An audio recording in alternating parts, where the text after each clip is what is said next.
यह कहानी एक छोटे शहर के मोहल्ले की है, जहाँ दिवाली के दिन बहुत धूमधाम से पटाखे जलाए जाते थे। राहुल और उसके दोस्त हर साल की तरह इस बार भी खूब मस्ती कर रहे थे। उनका मोहल्ला शहर के एक पुराने कब्रिस्तान के पास था, जिसे एक ऊंची दीवार से घेर लिया था।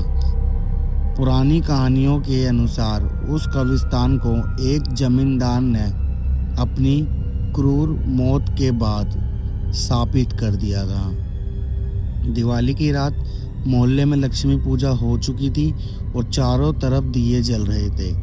राहुल और उसके 3 दोस्त अमित, संजय और प्रीति कब्रिस्तान की दीवार के पास खड़े होकर बड़े बड़े रॉकेट छोड़ रहे थे।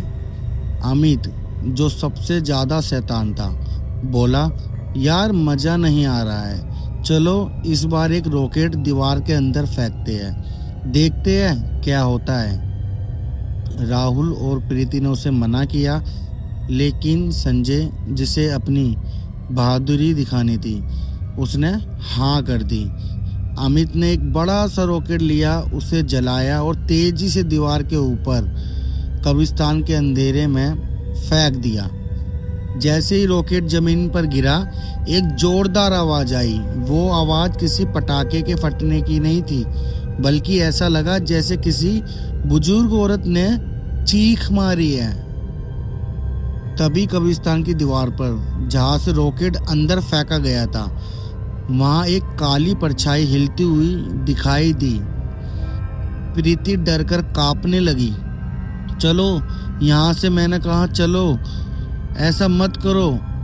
जैसे ही वो तीनों लोग भागने लगे, अंधेरे में से एक धीमी खुड़खुड़ी आवाज आई, तुमने मेरी नींद तोड़ दी, तुमने मेरी रोशनी छीन ली। राहुल ने पीछे मुड़कर देखा। उन्होंने दीवार पर कुछ भी नहीं देखा, सिवाय एक तेज चमक के जो उनकी तरफ बढ़ रही थी। यह कोई दिया नहीं था, बल्कि किसी की लाल जलती हुई आंखें थी जो उनका पीछा कर रही थी। अगले ही पल मोहल्ले में जल रहे सारे दिए और बिजली अचानक चली गई।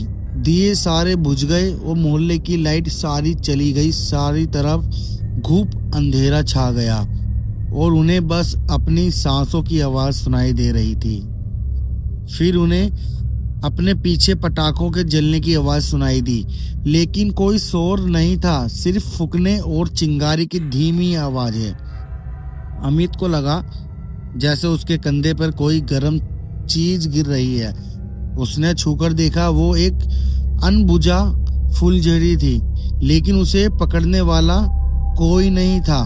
संजय ने देखा कि उसके पैरों के पास एक चरखड़ी जमीन पर घूम रही है, पर उस चरखड़ी से धुआं नहीं, बल्कि सड़ी हुई मांस की बदबू आ रही थी।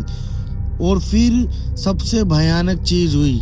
उन्हें महसूस हुआ जैसे उनके शरीर पर कहीं ना कहीं कोई अनजाना पटाखे जल रहा है, जैसे कि उनके शरीर में बहुत ज्यादा जलन हो रही थी। उन तीनों की ऐसा लग रहा था कोई पटाखे जला रहा है इनके शरीर पर। प्रीति ने चीख कर कहा, मेरे बाल, मेरे बाल, मेरे बालों में कुछ फंस गया है और वो जल रहा है।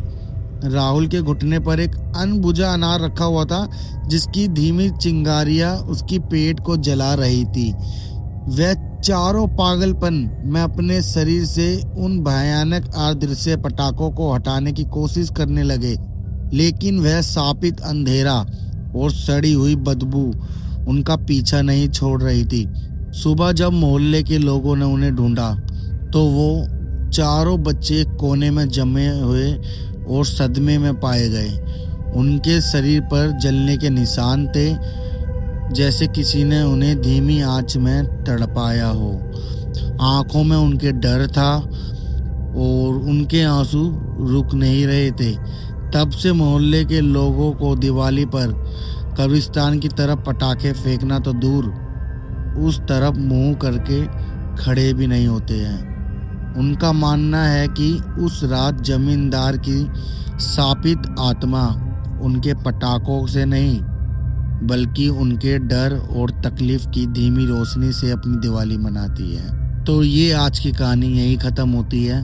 गाइस, कमेंट करके मुझे ज़रूर बताना कि ये कहानी आपको कैसी लगी।